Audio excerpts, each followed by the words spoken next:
वरुण देव के ऋतुमान नामक उद्यान के पास रहता था।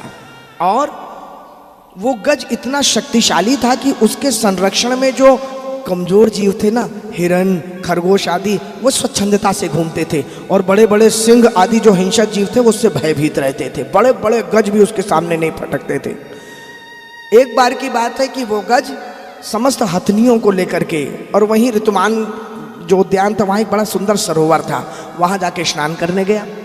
अब हथनियाँ बच्चे गज के ऊपर कभी सूंड से पानी फेंक रहे, कभी गज उनके ऊपर सूंड से पानी फेंक रहा, आनंद चले जा रहा। इस आनंद ही आनंद में गज ये भूल गया कि उसी सरोवर के अंदर एक ग्राह रहता है। वो ग्राह बहुत देर से सब देख रहा था। जैसे ही बच्चे बाहर गए, वो तो केवल गज की बाट में था। जैसे ही गज अकेला मिला तो उसने पैर पकड़ लिया गज का, और पैर पकड़ के खींचने लग गया। अब पहले तो माताओं बंधुओं बड़ा प्रयास किया, सब बच्चों ने, हथनियों ने खींच के निकाल लें, कुछ कर लें, लेकिन अंत तक कोई भी उसे बाहर नहीं खींच पाया। तो सारे जितने परिवार के लोग थे उन्होंने हाथ खड़े कर दिए। होता है कि नहीं होता? देखिए, सत्य वैराग्य की कथा है एक प्रकार से। आप अपने परिवार के लिए कितना भी कर लें, जब आप बिस्तर पे एक बार पड़ जाएंगे ना, और बिस्तर पे पड़ने के बाद एक ऐसी स्थिति कई बार आ जाती है, ऐसी स्थिति बन जा रही है कि आप बाथरूम आदि भी, मलमूत्र आदि भी नहीं कर पाते। परिवार वालों को ही सब साफ करना पड़ता है। कितने दिन करेंगे? एक हद के बाद वो भी ये सोचने लगते हैं कि अब मुक्ति हो जाए, बस जितना करना था सो कर दिया, अब और क्या, अब कब जाएंगे यहाँ से। ये आ जाता है मन में भाव। ये कटु सत्य है माताओं बंधुओं। आज सारे जितने परिवार वाले हैं वो भी सोच रहे हैं जितनी पिताजी हमको मदद करनी थी कर दी, अब हमसे कोई लेना देना नहीं। आप जाने, आपका हाल जाने, संसार एक दिन आपके हाल पे आपको छोड़ ही देगा। जब गज अकेला पड़ गया तो उसने स्वयं युद्ध प्रारंभ कर दिया ग्राह से।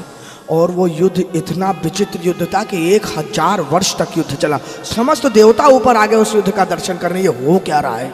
लेकिन जैसे जैसे समय बीतता गया, गज की शक्ति कमजोर, छिन्न होने लग गई, और ग्राह तो अंदर जल में था, उसकी शक्ति बढ़ने लग गई।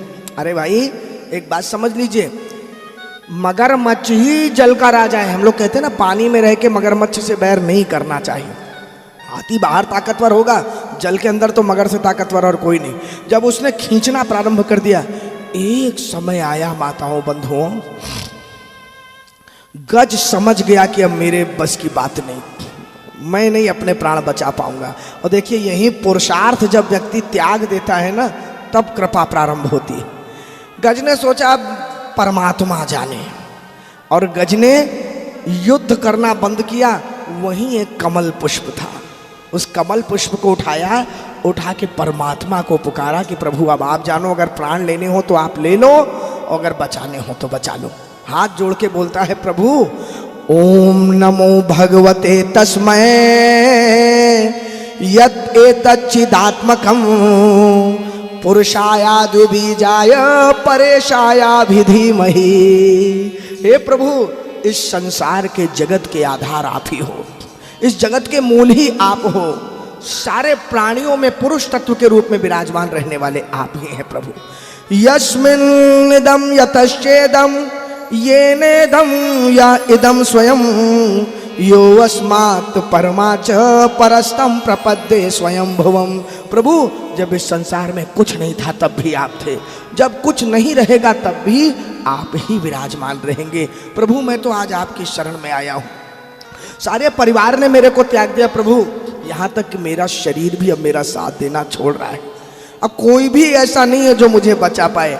आपके सिवा इस संसार में मेरा कोई भी सहारा नहीं बचा है। ध्यान दीजिएगा, इतना समर्पण जब प्रभु पे होगा तब भगवान आएंगे कृपा करने।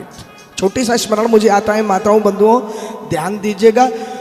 जब द्रौपदी का भी दुशासन ने चीरहरण करना प्रारंभ किया था, तो द्रौपदी ने भी सबसे पहले दांतों से अपने आंचल को दबाया था।